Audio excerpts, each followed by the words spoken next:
How you doing? This is our first watch talk, unplanned, unscrupulous, unethical, unhinged, just an one. So welcome.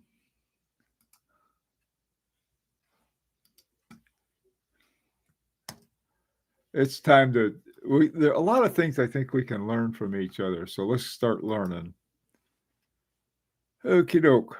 Um, Let me check everything here. Hey, Goldfinger, how you doing?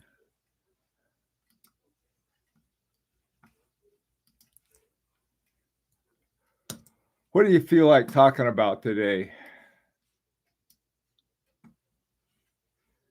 I got something I'm going to talk about a little to start with. Um, where is it? Here it is.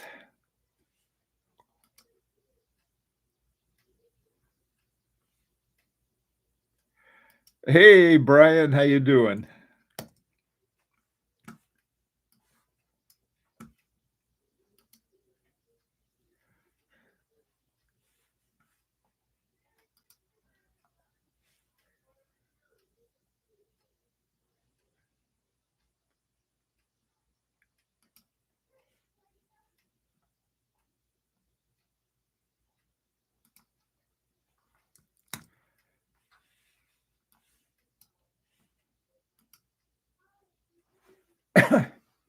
Okie doke. There we are. We're all fixed now. Hey, how you guys? What's up? Okay, got to tell you a story. Hi, Damon. Hi, Jorg. Hi, Jorg. Oh, great. I'll be going over and visiting Germany again in March. Can hardly wait.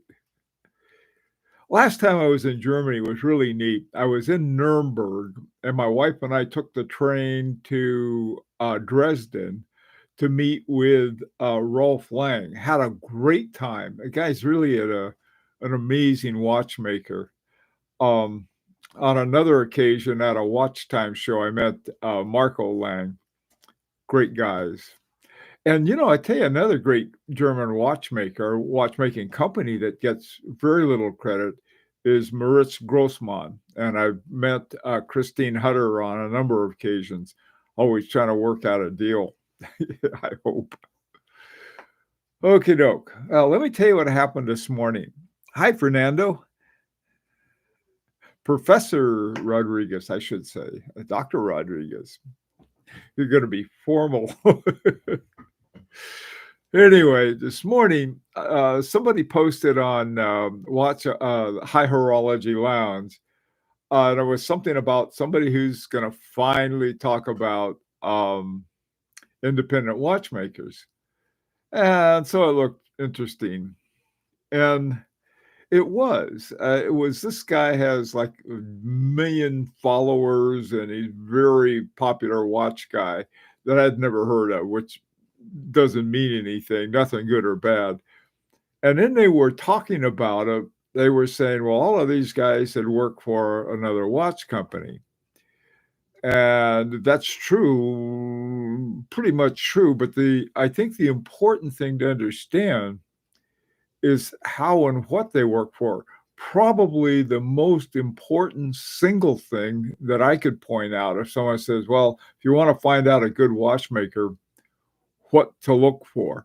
And this is a watchmaker who worked with restoration. F.P. Jorn worked for his uncle, who had, I think, like a watch store, who had a watch store. And he worked for him and did nothing but restore watches.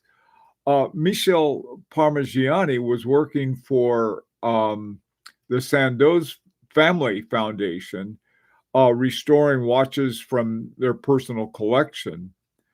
When they said, hey, this guy's really good, so they had him started his own brand. But also working at for restoring watches for them was Kari Voutilainen.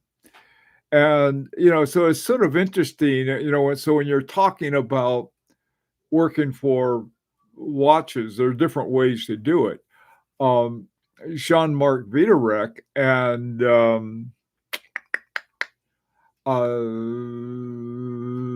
Roger Dubuis both worked together for Harry Winston. Okay. And so some of the great watches some of the watches out there had their sort of quote unquote training was working for them. Now, another guy who was really interesting, he sort of, it sounds different than in fact it was. Daniel Roth worked for Breguet, but it was more like restoring all of the Breguet sense of watches. He came up with his own designs, his own everything. Most of his movements, I think that he got for the sort of restoration of the Breguet watch brand were from Lemania. But anyway, it's sort of like say, it wasn't somebody who was, putting second hands on watches like Brian does. That's his future. But rather, they were doing some really interesting stuff. Anyway, so I just thought I'd mention that. It was sort of interesting is that this one guy who always shouted and bungled and stuff, and there was another guy with him who seemed to know a little more about what was going on. Interesting stuff, though. Okay, let's see. Hey, P&M Imagery. Hey, how you doing? I, I, that you're doing some interesting stuff. Hi, Michael. Did Sandoz family sell Parmigiani yet? Okay. Sandoz Family Foundation, man, I'll tell you, they're in all kinds of stuff. I think they're in technology. I think they're in some pharmacology.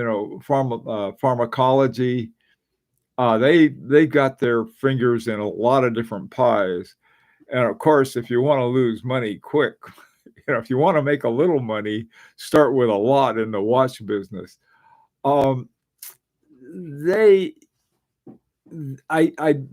They haven't sold it yet. I had heard they were thinking of it. I don't know whether they decided to or not. The guy from Gucci seems to have turned it around to some extent because there's now a waiting list for a lot of Parmigiani watches. Some other things too that are going on at Parmigiani, but it's not just Parmigiani because they have this vertical thing. You have Parmigiani. The movement maker is Vaucher Manufacturing Fluier. The hairsprings are done by Alto Calpa. Then they have another company that does the cases. They have another company that does the parts. They've got everything that you need for watchmaking. I think they even have one for straps. I'm not positive about the straps. They may have made a deal with Hermes because Hermes owns 25% of Vaucher. So that kind of sells. It's sort of like if somebody were thinking of buying, and it's not for sale, from what I understand. Let's say they decided to buy H. Moser, and one of the big money makers at coming out of H. Moser are sort of the H. Moser precision engineering are Straumann hairsprings. They're very big thing. So there's as far as I know, they're not selling Parmigiani. They haven't got a buyer or they haven't made a deal. But I think they may be trying to get out of the whole thing. It's just they're just not making as they can make a fortune selling drugs, pharmacological ones, and the other kind too, I suppose. But the guy Pascal Raffi, I think his name, Pascal Raffi, the guy who refounded Beauvais. He came from the pharmaceutical with trillions of dollars and did these wonderful things to bring Beauvais back to, it's now called Beauvais 1822, remind people of its origins. And but there's a lot of pharmacology, is that it? Pharmaceutical money in the watch business. There's also something from the oligarch from another part. Hi, HRM. Hope to be purchasing my third Seiko UTD this week. Oh, that sounds fun. Just love them so much. 3 hertz, manual wind, 22 joules. Yummy. That does sound like a nice one. You know, my friend Fernando, Dr. Rodriguez, he had one. We have coffee every at least once a week. And so he shows up with this gorgeous looking watch. So brand new, and it was a Seiko, a really nice one. Hey, they do make beautiful watches, I got to admit. Hi, Matt. How you doing? Have you seen the new watch by Ludus Norcus? Ludus Norcus. No, I haven't. There was somebody really interesting. Somebody brought up and said, "Hey, have you seen something by so and so?" I don't think it was this guy. It was somebody else. So I said, "No, it sounds interesting." So I went to look them up, and couldn't find anything. The website wasn't quite right, and so I kept looking. I finally found one. One guy was going on. Oh, I think I know who it was. It was the Spanish watchmaker whose stuff I really like. Anyway, he and his buddy left with some people with deposits. And there was somebody else. I don't know if it was this guy or not, but somebody else I looked up, and suddenly it disappeared. He was, I don't know, sometimes it can be very expensive to get into the watch business and expensive to stay in it. You can make a lot of money. There's no doubt about that. But man, I tell you, I do not envy the watch retailers. I really don't. They've got to have stock. They've got to have certain things, and there are all kinds of rules that like Rolex and Patek Philippe have to make sure they do it in a certain way. Hey, Doc, how you doing? Oh, Goldfinger, Remy Cools liked your video. Well, I tell you, he can send me a watch that I would really appreciate it. His stuff is great. Now I got to find out about Lucas Norcus. That name rings a bell. I can't place it. I wish Gianni Bugari was still around doing watches. Gianni Bugari. I could see him buying Parmigiani. Sold his 33% shares in Bulgari for $1 billion in the late 80s. Wow. Gee whiz, I didn't know that. You know, the one that, who was it? I tell you who I could see buying them is LVMH, buying the whole thing. I wouldn't be surprised. LVMH they own Zenith, they own Bulgari, they own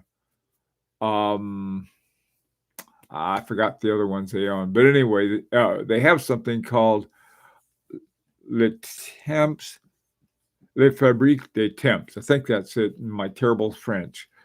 They own that, and they make watches, but they're not sort of more produced in large quantities, I don't think. They may be. I don't think they are. But if they bought the whole kit and caboodle, LVMH, they've got money to burn. If LVMH bought Parmigiani and then everything that went with it, that would be very interesting, because they certainly have the the dough to do it, and I think that they're looking to expand in watches. They own a big hunk. This surprised me.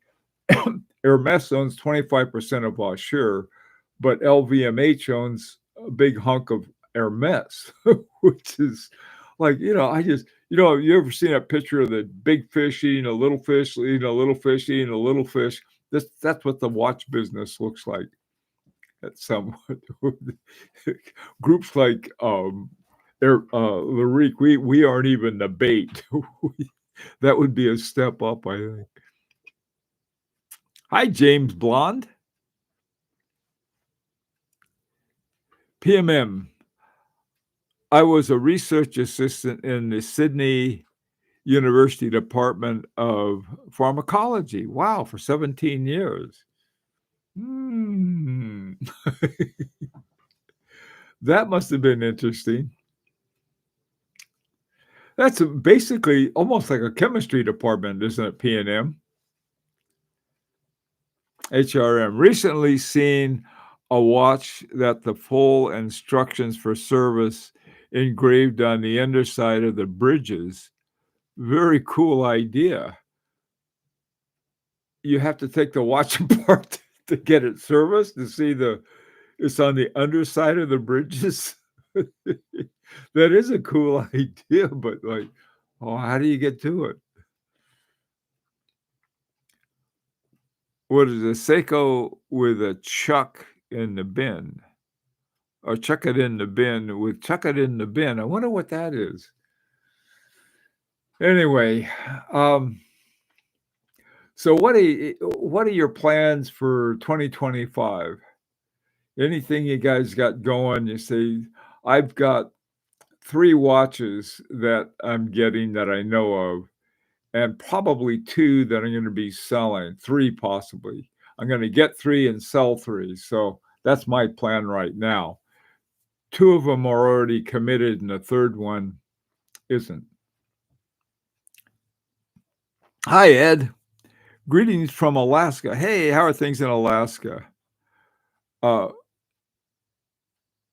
where where you really need a wristwatch due to poor cell phone reception. Yeah, yeah, that's true. Yeah, I rely on my cell phone and my computer to get to set my watches, but I can see that if I'm up in the Yukon. It's funny. Alaska and Connecticut both have Yukons. Ours is the University of Connecticut basketball, football teams, and the other Yukon is the one up there. The engraving, throw it away. Oh, is that what it is? That's funny. Hey, Matt, let's see. I'm hoping to get a Brigade Tradition and an Arnold and Son HMS one this year. Yeah, that Brigade Tradition was one I liked too. I liked that a lot, except for one thing, and I'm not going to go into that.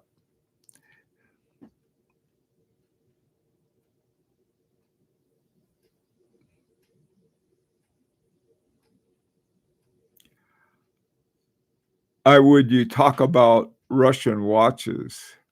I have a Slava in the mail. Uh, about Russian watches. I have a Poljot alarm that was made back, I think that was from the old Soviet era, and it's very functional and it still works. Just a wind up and the alarm. I couldn't hear the alarm unless it was Big Ben, but it sort of it shakes at the right time. Hi, Yama. You should make a video on resonance watches.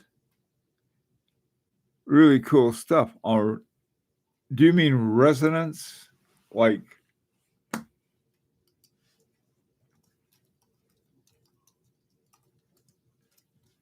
is that what you mean, Yama? If you do, give me a second. Oh, okay, Ressense is a Belgian brand. Is that the one that is part quartz? Hi, Giles.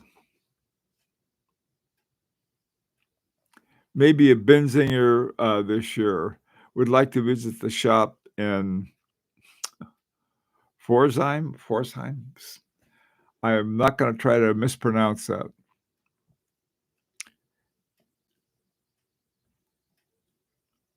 That's right, yeah, they're very interesting pieces, I remember that HRM, but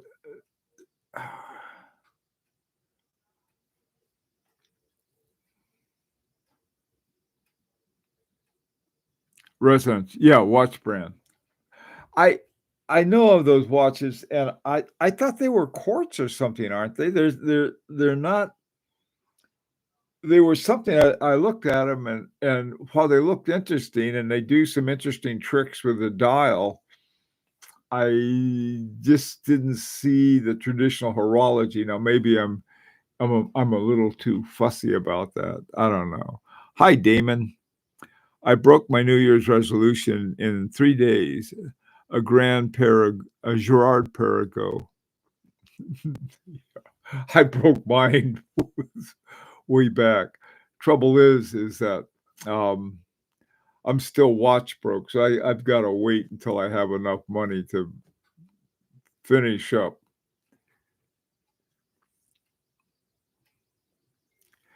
They are fully mechanical, oil-filled flying regulator, ETA 2824 base movement, I think. That sounds about right. There was something about them. I just thought, well, is something that like to pop open and play with.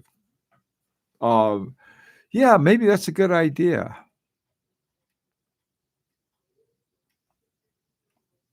Type 3, okay. Hey, SZT, what's up? Okay, fluid oil dials. Sin have some similar models. You know what I'd like to see? I'd like to see more of the popular German models. Um, in fact, I'd like to see sort of a generalized um, German movement. I mean, one that would be used by a lot of different German watch companies, sort of like Solita, but a German version or an ETA German version of that. Right now, so many of the German watches, Moulet, Sen, a lot of them use Swiss movements. There's nothing wrong with that. It just, you know, I mean, there's the ones that I have with German movements, the Langenheim and my Moritz Grossman are such good watches that I'd like to see that. That'd be sort of a cool thing, I think. Okay. If that Resonant had an Agenor movement, you'd be a totally different class of watch. It's very true. Of 215 parts, including the main and sub disc, the result is a dimensional dial entirely in motion. Yeah, that's one of the things that's interesting about that. That is one.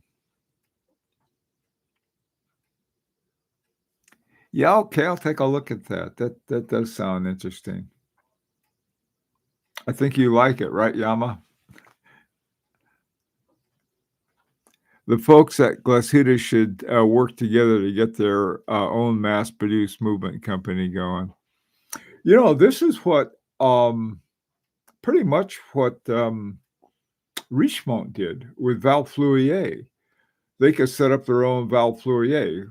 They could call it Val Glashütte or something like that, or even better, Val Dresden. It seems that the special watches come from Dresden.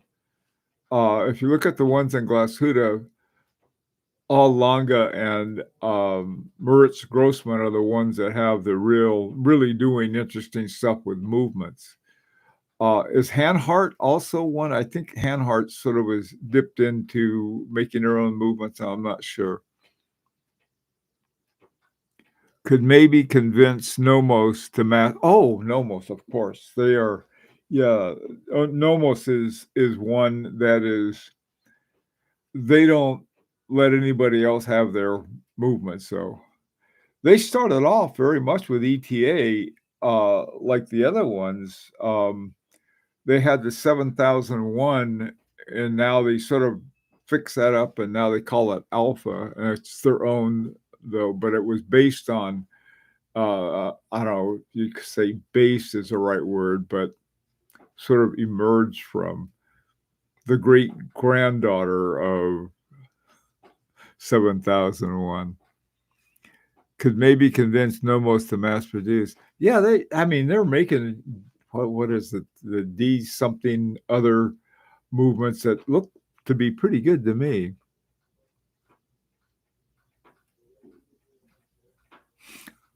Great.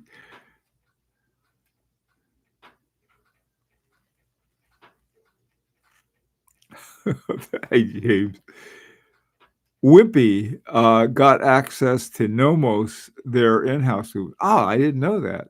So it's not impossible. You know, this is sort of an interesting thing is that, for a model that might work for them, uh, if you look at the larger context of Parmigiani, uh, I would imagine that the Sandoz Family Foundation that owns both of them, they may make more money selling Vaucher movements than they do Parmigiani watches, because a lot of watch companies use that. It's the thing that's so great about Vaucher movements. First of all, they're really good movements, and second of all, you have access to them. I mean, I don't know why more independents don't go for that. They seem to more likely to get a much less expensive one. They can get you can get like for $1,000, you can get a movement by Francois Mojon and a Crenode movement. And from Vaucher, I think their entry level is around the same thing, and I think they're mainly automatic. I'm trying to think who else who makes, you can get around 1,000 for a really good movement. And instead, they seem to like to go for a much lower priced one.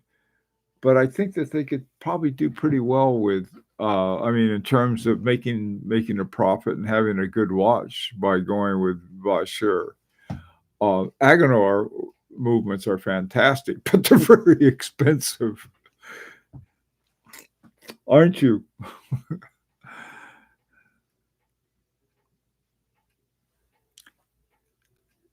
Okay, so what else? What else is going on? What else would you like to see happen in 2025?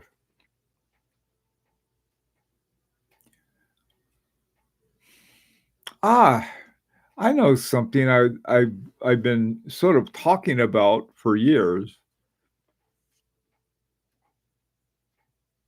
Yeah, yeah, they did. Um, Brian, thanks. That's another good thing. I like for years now, I've always used the Grand Prix and the Grand Prix awards to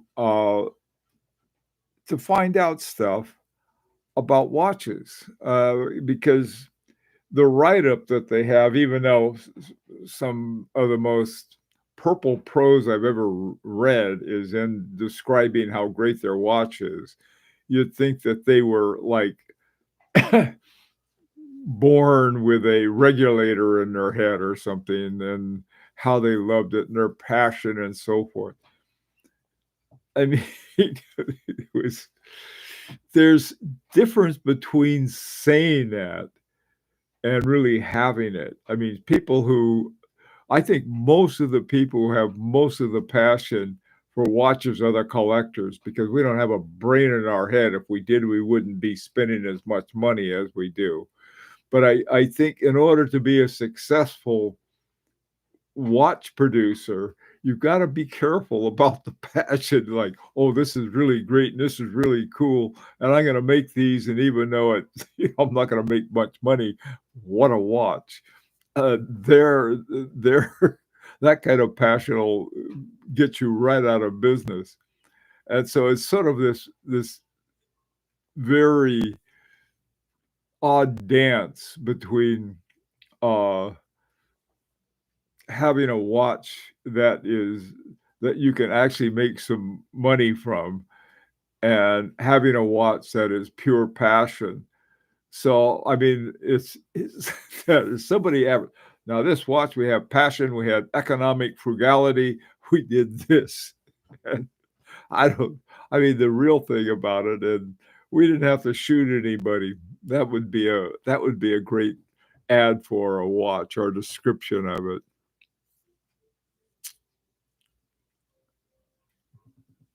It would be interesting to offer a manual wine that is comparable with cases made for an automatic movement. Hmm. This would allow for quite a thick movement, so large mainspring and balance wheels. That's an idea. Hey, Matt, I think more brands will start to use Closame dials in their watches this year, mostly smaller new brands from what I've seen. I tell you a guy who's been doing a lot of that is Benjamin Chi. I think Benjamin is in Singapore, and he's trying to think. He's been working also with Sven Anderson and has this one world timer with some of the Colossae, again, I don't wanna mess up the word. It's a type of, enameling that's really special. Manual wine with ETA 2892 AT dimensions. That's what that's what I funny you should mention that. This is this is a watch that I've been working on, and it's a watch that's sort of fun because I can't finish it. Every time I get another part, I put in one and one thing doesn't fit or another thing doesn't fit. Um, and then a dial doesn't work. This one right here, this is a, a nice enamel dial on this watch. And then I have both the hour hand and the minute hand on, but before I wanted to put the second hand, I wound it up to see if everything is working. And I have no idea why, but the hands don't move. You can see it's ticking away there. See it down at the bottom? But the hands don't move. And what I think it is that there's this little gear that you put in for the hour and minute hand on top of the stem in the middle, and somehow it's not sitting right, and so it doesn't turn. And that's just like the fourth or fifth problem that I ran into. So, like I said, to be a good watchmaker, I think you've got to have a lot of practicality as well as passion. And that's why I say that I think that collectors have more passion and empty billfolds and bank accounts than the people who make them for us. That's just my opinion. Bonjour, James. How are you? Hi, Tim.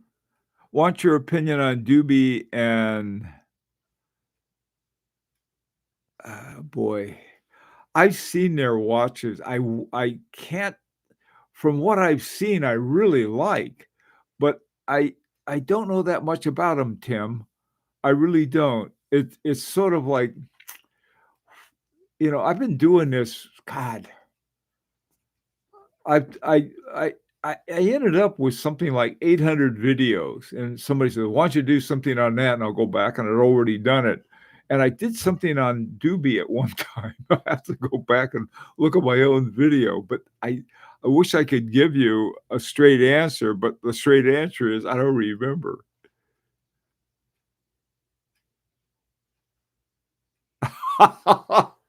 Okay. Thanks, Brian. Cava bien. Cava bien to you too. Hey, Steve, what's up? Manual wine, H. Moser, 18K, used on Joma for 10. It sounds like a good deal, Steve. Now, I got I actually like the hand wound ones the best. There's sort of H. Moser has a workhorse automatic movement called a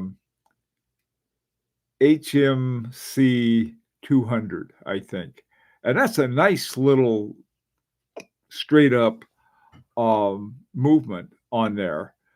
But I tend to like actually probably the older ones better. They're 18,000 semi-oscillations per hour and all kinds of other things that I like in watches. Um, and so when you're looking at one for 10K, 10.4K, here's what I would do if I were you, Steve. I'd contact them and say, "Hey, I'll give you 8.5 and see what they say."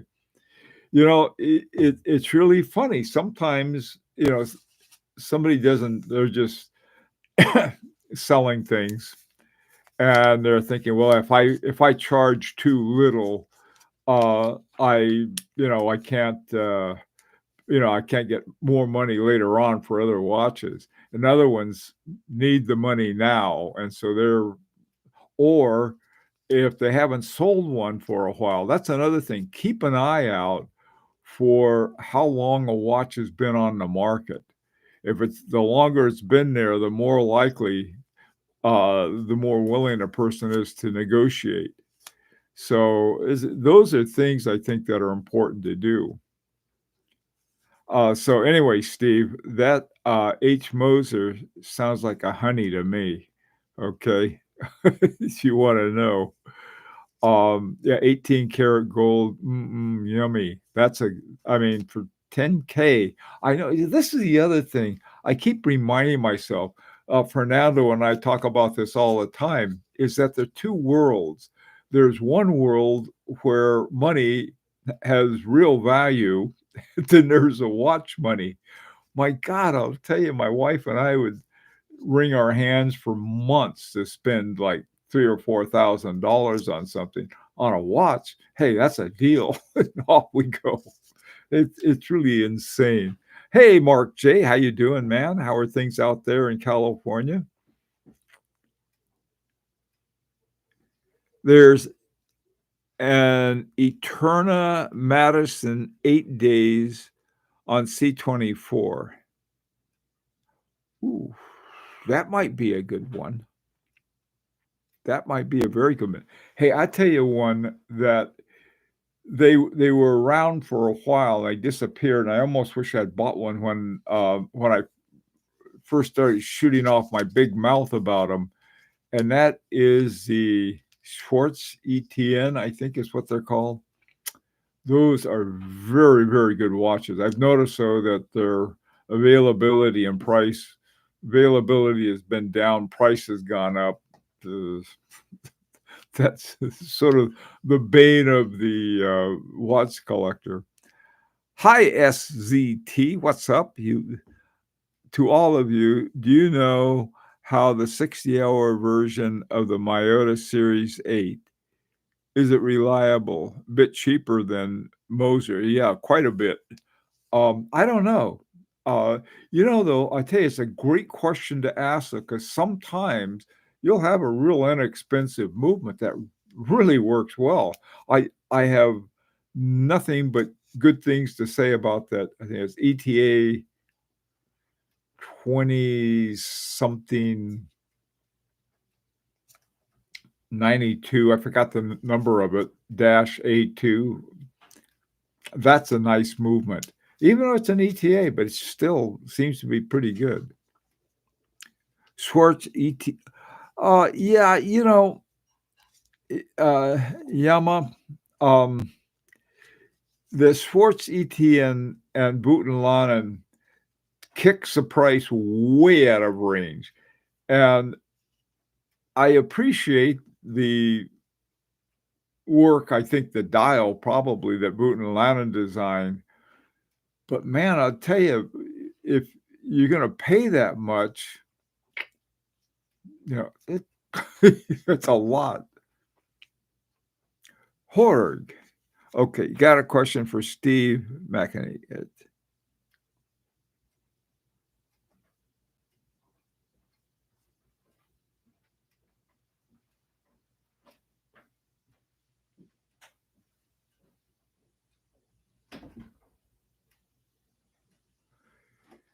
Yeah, Horg, I think Jorg, I wish I could pronounce it right. Jorg R. The Monard, there's a Maillard and a Monard. I think mine was a Monard, but it doesn't have a date, I don't think. But it's 7-day watch, gold. I got it new years ago. And at the time, it was about it. I got it at half price, brand new. So now having one pre-owned around that price is not a bad thing. I mean, because prices have all gone bonkers.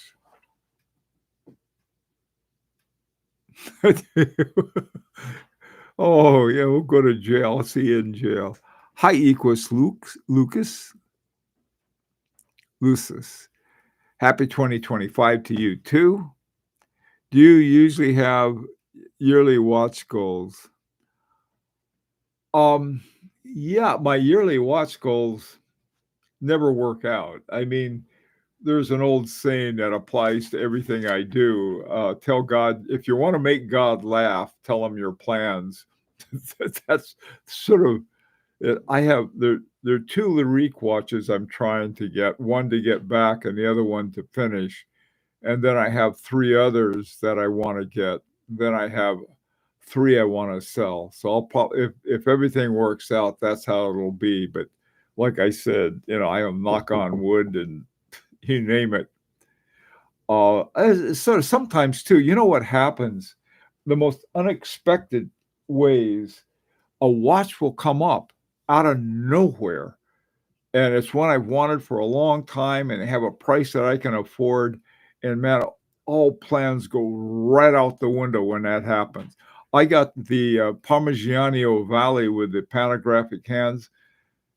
That thing, the initial versions came out. One was 110,000, probably Swiss francs, and the other was 55,000 Swiss francs.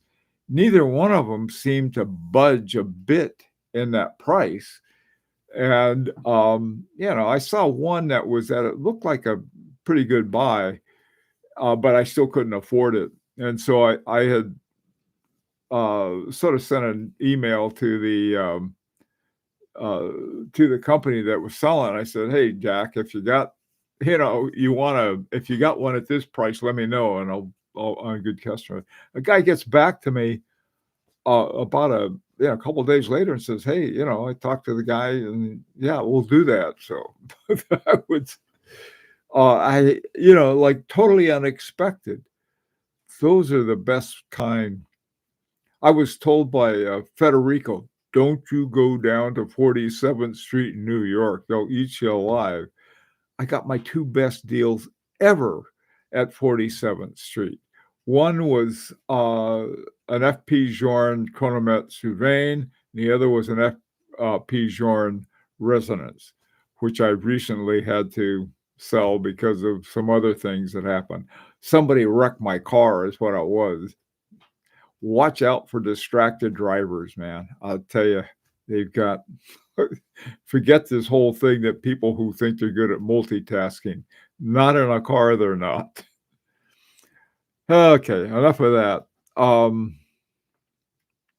James, Moser are so modern, like Resonance and Orage, 21st century horology. Yeah, Orage is one that is sort of, I've always on the one hand, I'm really glad to see an independent come up with a movement on its own, I guess. And then, but there's a difference between having a movement and having a movement that's really good. And I don't know how good theirs is. Looking at it, it didn't look very well finished. Now, finishing itself is not the be all and end all of a good movement. It's part of it, though. So I don't know. Does anybody own a Orage? They may be just right. They did something I thought was brilliant, and they have this little gizmo they put on it, and you can adjust it. Whew. I think you can adjust the frequency and the balance, and you just plug it in, and it's a mechanical thing, I think. Hi, Stuart. How you doing? Brian, I've been ignoring my little girl for too long. Apparently, it's time for her walk. I'll tell you, I was bundle up.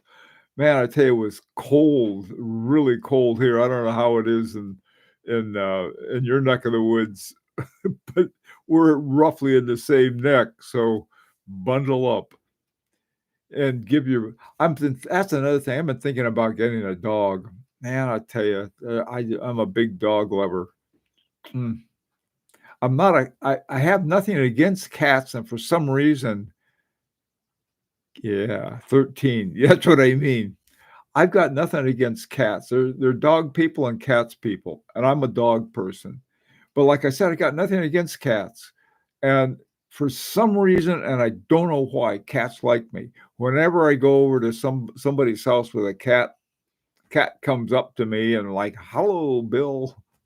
I just like cat.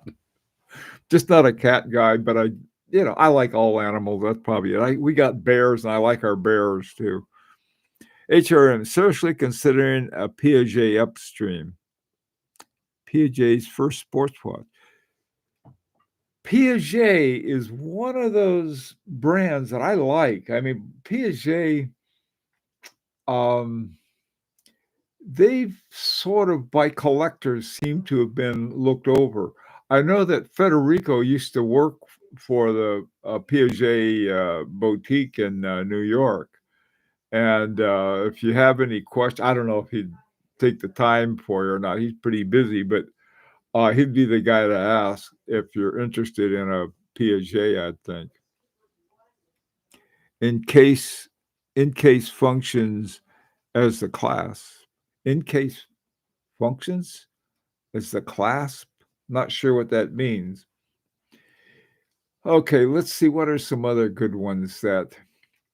Yeah, that's what I I was looking at some Patek Philippe's from before 2009, and you talk about watches that are still fairly pricey.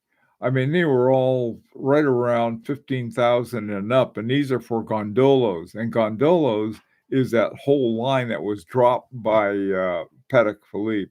I got a feeling there's some good buys there. Why before 2009? That's when they started. That's when I'll put it this way. This is when they lost their Geneva seal. That's another way of putting the same thing. The bracelet has no clasp. The case itself is a clasp. Wow. That is unique, HRM. That's extremely unique. I class just different class.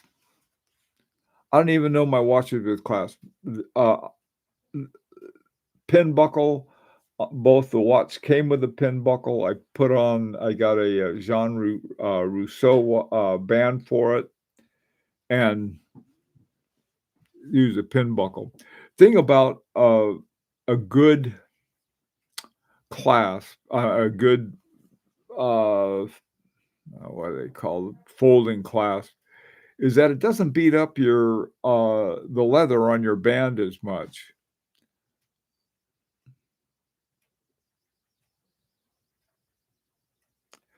Any opinion on Cubis? Yeah, it's I'd call it a cure for insomnia. How's that? I I mean, it's like, I tell you a watch that I really been tempted to do something stupid about, and that is a now discontinued Rolex Yachtmaster 2. If I were younger, I'd get a yacht to go with it. Not a big yacht, well, more like a little sailboat and enter the regattas with 11-year-olds or whoever has those little racing boats. That'd be a lot of fun. And the thing about the, Yachtmaster 2, it has the regatta countdown mechanism in it. That would be a fun watch to have. The last time I saw a guy with one, he was an anesthesiologist, and, I was going in for something that a a procedure that once you're over 40, they suggest. And so I saw his watch. I said, "Wow, that's a Yachtmaster 2." Oh, he got so excited that somebody recognized that he had a Yachtmaster 2 on, and, it was sorta cool. You wanna be nice to your anesthesiologist. I still hope, some insane watch company makes a gasoline-powered wristwatch someday just for the fun of it. Maybe propane, I don't know about gasoline.